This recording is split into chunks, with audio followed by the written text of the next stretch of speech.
Magandang gabi mga idol. Ako si Baynat TV. Samahan niyo ako sa aking exploration ngayong gabi at maghatid sa inyo ng kwento sa abandonadong gusali na di umano may nananahi sa hating gabi.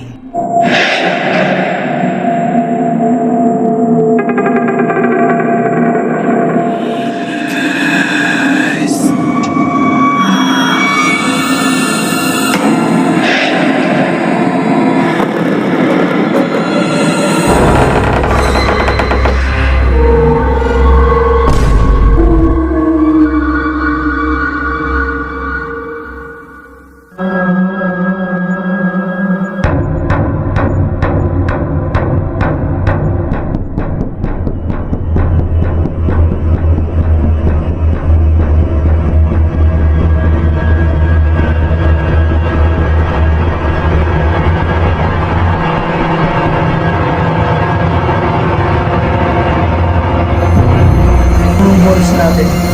Idol. May dalawang gula. Pero yung kanyang parang mga kwarto kasi.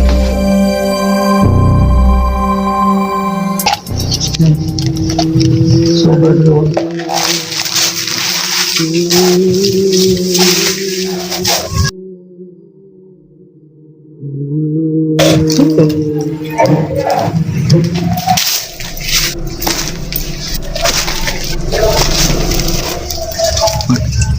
Kasama natin ngayong gabi si Senyor Busamos.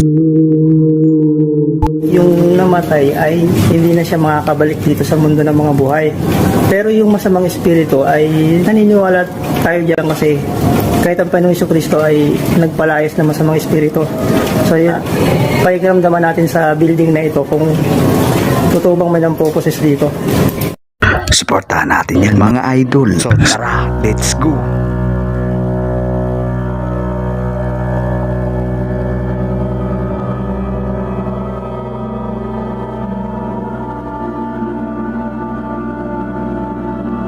Sa entrada pa lang ay makakapag-isip ka na kung tutuloy ka o hindi. 3 pintuan ito. Malilito ka at lalo na hindi mo nasorbe ang lugar. Diretso salang na ang aming exploration. Ngayong gabi ay malilito ka. Pakanan ba o pakaliwa?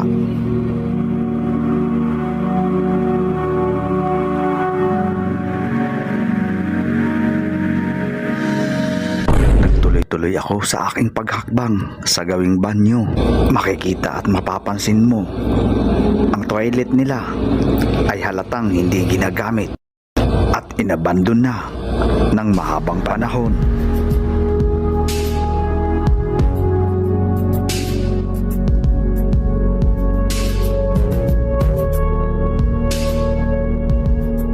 Nagtanong ako sa aking kasama kung mag-split kami o magsasama-sama. Nagpasya sila na sama-sama na lang daw.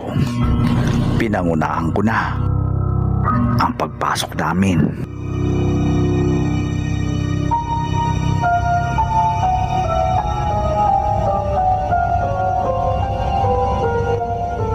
At nagtuloy kami sa aming pagpasok. Dito ay bumungad sa amin ang isang silid na nababalot ng dilim at habang aking pinagmamasdan ang gusaling ito ay may kakaiba akong nararamdaman.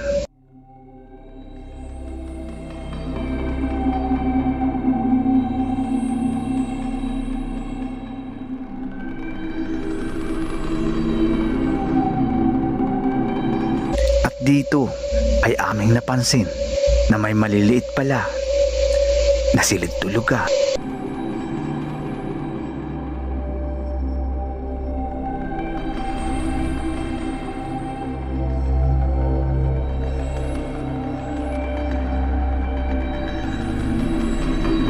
At may napansin pa akong maliit na hagdanan patungo sa maliit na silid. Waring tulugan ng mga trabahante.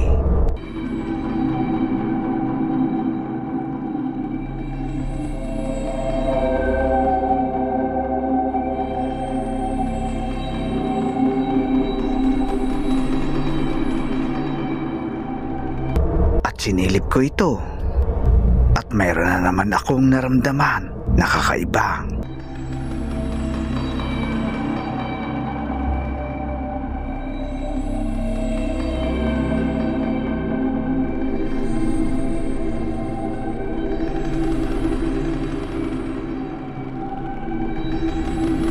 At nagpasya kami na lumipat sa ibang bahagi ng gusaling ito upang malaman namin at kung ano pang meron sa loob ng gusaling ito.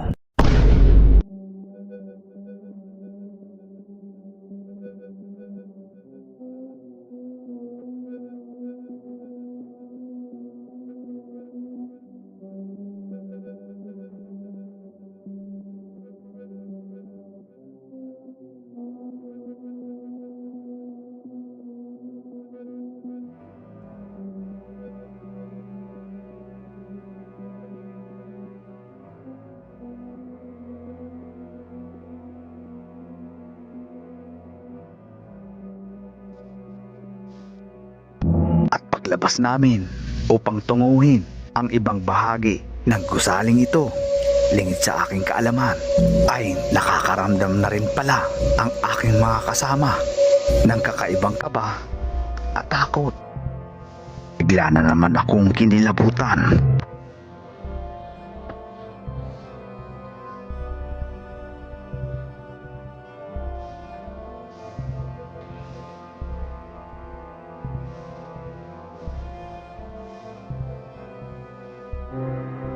Dito sa hagdanan ito ay dahan-dahan kaming umaakyat. Nabatid ko ang pakiramdam nila na alam kong pare-parehas kami ng nararamdaman.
Sa aming pag-akyat ay bumungad muli sa amin ang ilan mga higaan na di umano sa pwestong ito.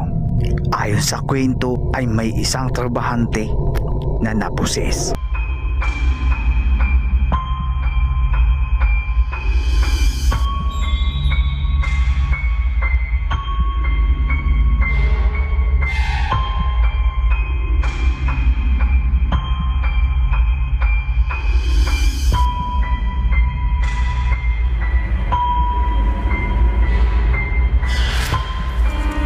Pagdesisyonan ko muli at kinausap ko ang aking mga kasama na lumipat kami sa kabilang stop house.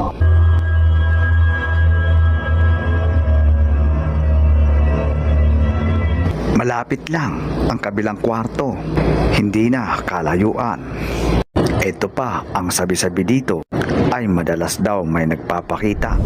Tapos nung yun nga, nagtataka kami, sabi ko dun sa anak ko, unang naririnig ko siya, parang nagpapatay mali siya lang ako. Tapos after ilang days, sabi nung anak ko, Sipol? ha? Sipol?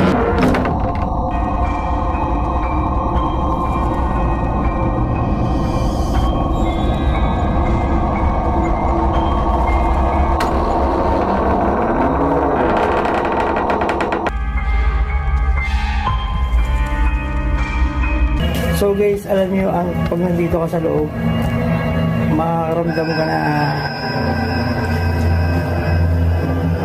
yung bato kung medyo umiinit nga, tapos parang medyo masakit yung ulo mo. Ganun mga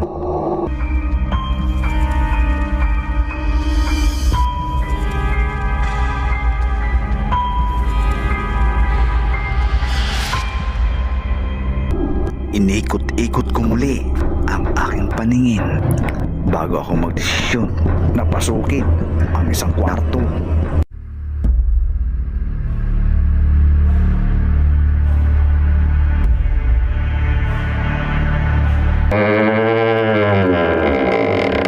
Muli kong binuksan ang isa pang pintuan. Nangapal na naman ang aking batok kung paano ako kinilabutan.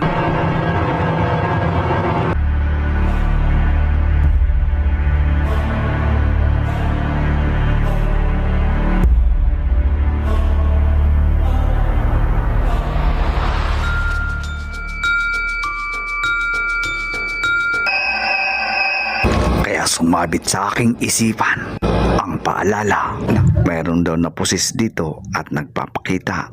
Siguro last month, may naririnig ako na parang yung makina na tahian naman. Gumanon siya. Tapos sabi nung anak ko, sabi ko, alam mo na, parang naririnig ko may nananahip. Sabi niya, ako din ma.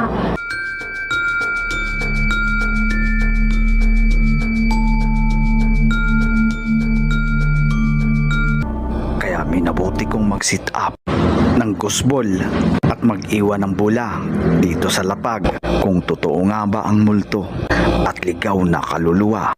Inisa-isa ko na ikalat ang mga bula sa loob ng kwarto at hiniling ko na kung talagang nandito pa sila ay magparamdam sila sa aking bula. 3 gusbol ang ating dala. Tara na, umpisa na natin mga idol.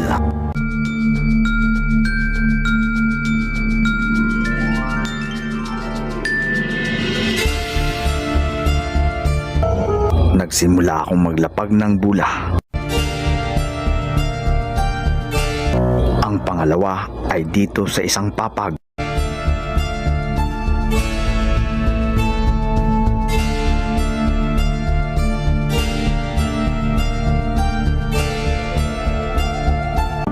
At ang pangatlo ay dito sa kabilang papag.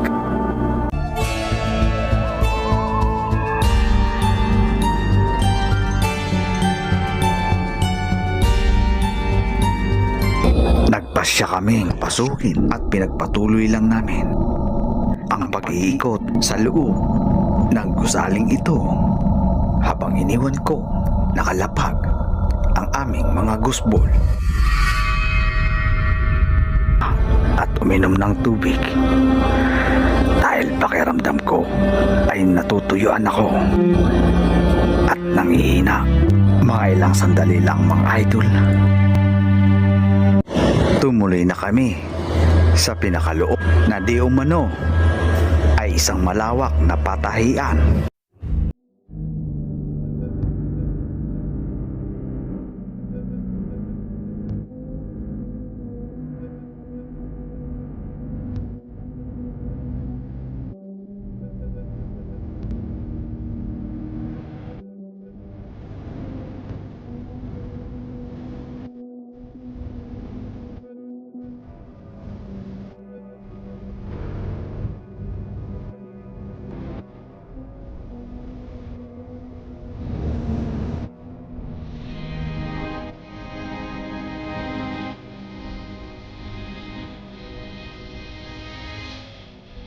Napahinto ako bigla at napaisip ako sa aking napansin.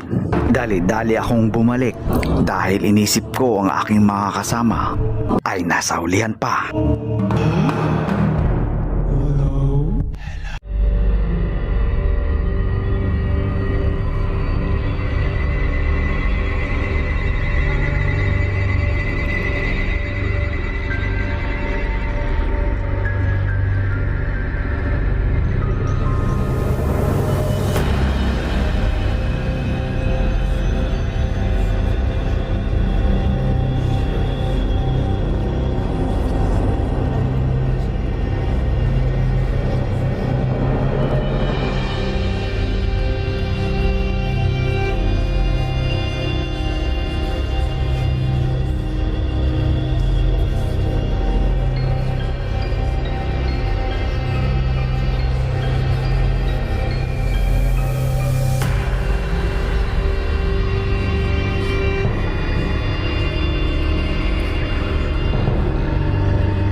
aking napansin na malabolt ang tibay.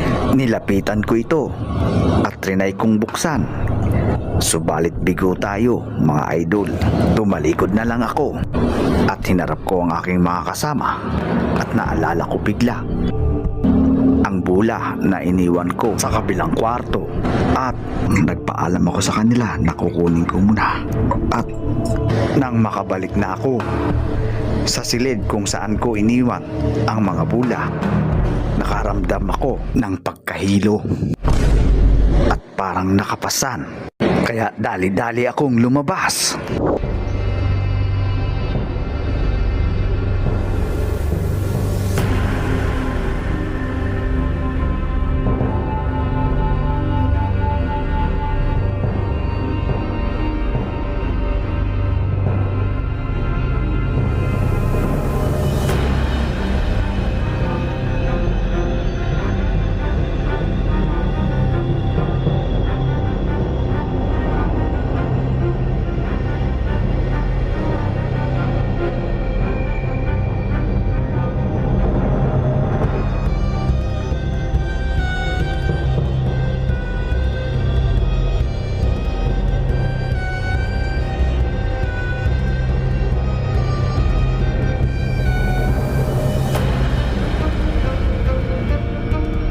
Nag-alangan ako sa paglakad ko dahil bumungad sa amin ang makapal na tambak ng tela na nalipasan na ng mahabang panahon. Grabe, nakakakilabot talaga dito, mga idol, dahil sabi ng mga katabing bahay ay may namatay daw dito.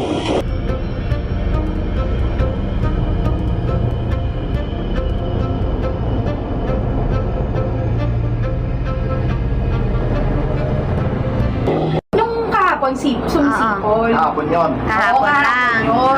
Pero siguro last month, may naririnig ako na parang makina na. Oo.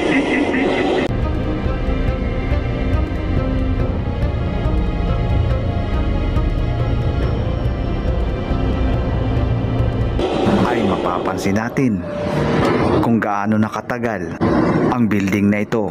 At dito ay sisilipin natin kung may natitira pang makina.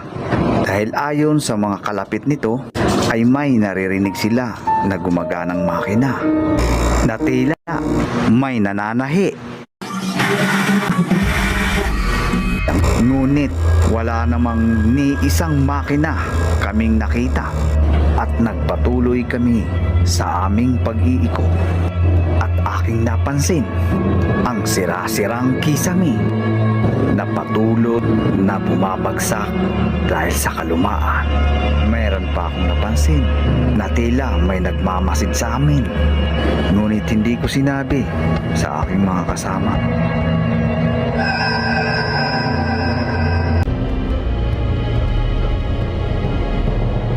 At aking napansin ang kalumaan ng sahig at bigla akong napatungo.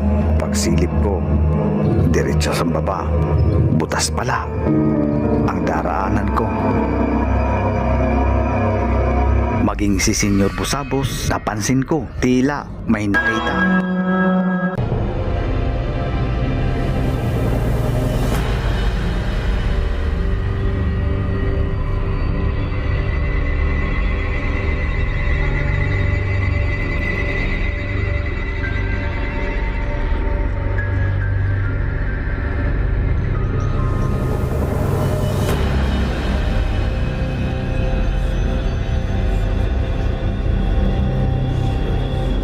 Sa aming pagmamasid-masid ay aming napansin na may hagdanan pababa at amin itong tinungo upang malaman namin kung ano ang nasa baba.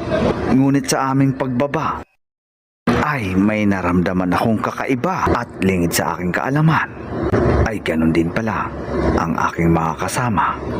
At sa ilalim ng masukal na lugar na ito ay dito nagsimula ang aming takot at kaba.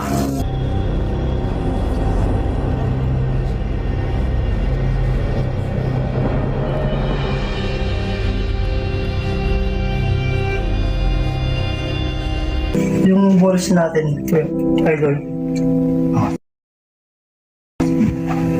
Hindi tayo magkailan ng boss. Nagtanong sa akin si Senyor Busabos kung nasaan na ang balls. Ang sagot ko ay narito. Dala ko at balak namin magpailaw na kung saan nakaramdam na naman ako ng kakaiba at kinilabutan ako dito sa bandang pintuan. Ito po yung pinakadulo na. Hanggang sa napatigil akong bigla sa napansin kong lumiliwanag na animoy mata ng isang nilalang. Kaya pinatay ko ang aking ilaw. Ito. May dala akong bulan. Pero yung kanyang parang mga kwarto ang second floor na rin. At dahil hindi ako komportable sa nakikita ko, pinapatay ko na ang kanilang mga ilaw. Nagmamasid ako sa kadiliman. Ngunit baka imahinasyon ko na lang ang aking nararamdaman.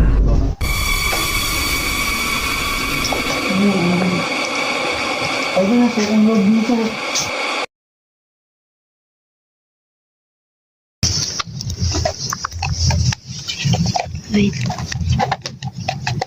Napatigil akong bigla. May naririnig ako. So, possible yung naririnig mo, hindi nila naririnig. Iba yung pakiramdam. Wala po kami narinig, siya lang nakarinig.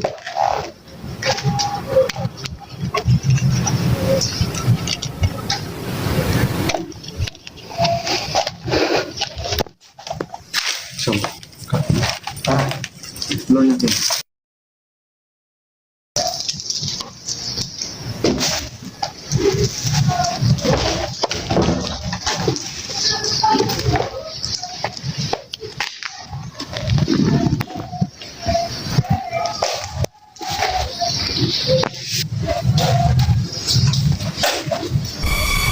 Biglang bumungad ang animoy paa na biglang nalaglag sa aking harapan.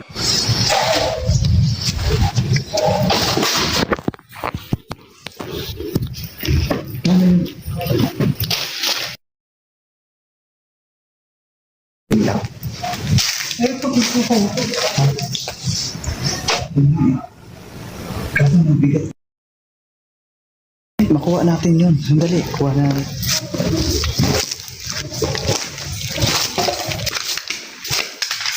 Di, dyan lang kayo. Sige. Sige.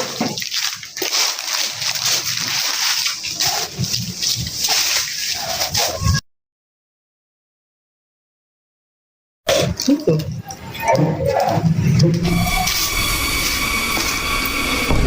Abangan ang susunod.